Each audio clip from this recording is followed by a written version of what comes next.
सूरत के डिंडोली में एक विवाहित महिला को उसके पति और बच्चे से मिलाने के लिए तांत्रिक अनुष्ठान के नाम पर नंदोया और अन्य लोगों ने सामूहिक बलात्कार किया।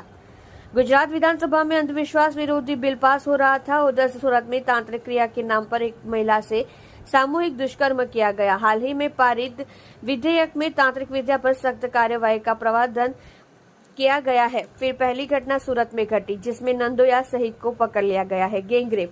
सूरत के डिंडोली इलाके में विधायक ने तांत्रिक क्रिया के जरिए मंजूरी वाले दंपति और बच्चों से मिलाने को कहा और परिणीता के साथ सामूहिक दुष्कर्म किया गया। महिला ने डिंडोली पुलिस स्टेशन में शिकायत दर्ज कराई और पुलिस ने दोनों आरोपियों को गिरफ्तार कर कानूनी कार्यवाही की।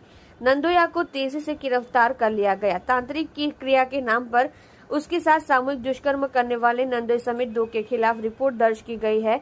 नंदोई के और सागरू द्वारा दुष्कर्म का वीडियो मां और रिश्तेदार को भेजा गया। महिला ने इसकी शिकायत दर्ज कराई, जिसके चलते डिंडोली पुलिस ने गंभीरता दिखाते हुए दोनों को गिरफ्तार कर लिया है। सर, डिंडोली में दुष्कर्मની ઘટના બની છે, શું છે સમગ્ર માહિતી?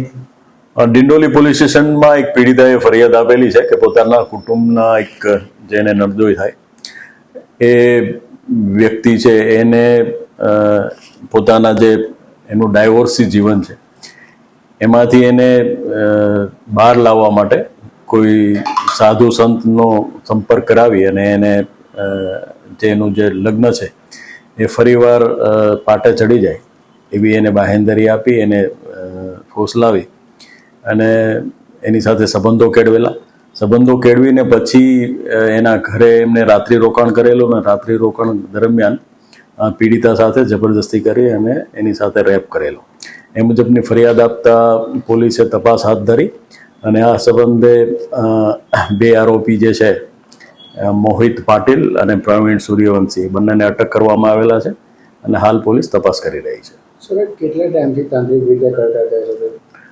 તાંત્રિક વિદ્યા કરતા હોય એવું કંઈ હજી તપાસમાં નથી આવેલું, પણ એને એ રીતનું એને એવી લાલચ આપેલી કે આ તાંત્રિક વિદ્યા કરીને આપણે તારા પતિ સાથે જે અણબનાવ છે એને સંબંધો ફરીવાર બંધાઈ જાય એ પ્રમાણની આપણે તાંત્રિક વિદ્યા કરીશું એ રીતની એને એક લાલચ કે બાહેંધરી આપેલી. સર, આ કોઈ વિડીયો પહેલી વખત છે કે આ પહેલા આવું કોઈ કરી ચૂક્યો છે?